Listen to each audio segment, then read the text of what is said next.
AP tourism development corporation ఆధ్వర్యంలో నిర్వహిస్తున్న Dindi resorts లో భారీ స్కామ్ జరిగింది. దీనిపై టూరిజం శాఖ ఉన్నతాధికారులు మలికిపురం పోలీస్ స్టేషన్లో మేనేజర్ ఫణీంద్ర సహా మరో నలుగురు ఉద్యోగులపై ఫిర్యాదు చేశారు. ఉన్నతాధికారులు ఇచ్చిన ఫిర్యాదుపై కేసు నమోదు చేసిన రాజోలు సిఐ గోవిందరాజు దర్యాప్తు చేస్తున్నామన్నారు. ఈ రిసార్ట్స్ లో రిసెప్షన్ గా పనిచేస్తున్న సత్యనారాయణ పరారీలో ఉన్నట్లు పోలీసులు దర్యాప్తులో వెల్లడైంది. 2021 సంవత్సరం నుంచి దిండి రిసార్ట్స్ కు చెందిన నగదు చెల్లింపుల్లో అవకతవకలు జరిగినట్లు విజిలెన్స్ అధికారులు గుర్తించారు.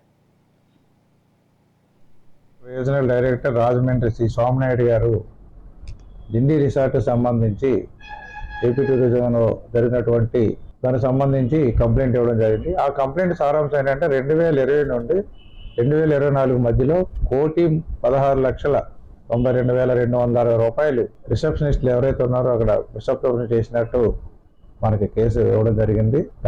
దానిపైన కేసు నమోదు చేస్తున్నాం. దానిపైన పూర్తి దర్యాప్తు జరుగుతుంది. త్వరలో ఇందులో ముద్దాయిలు ఎవరనేది 5గురిని ఇవ్వడం జరిగింది.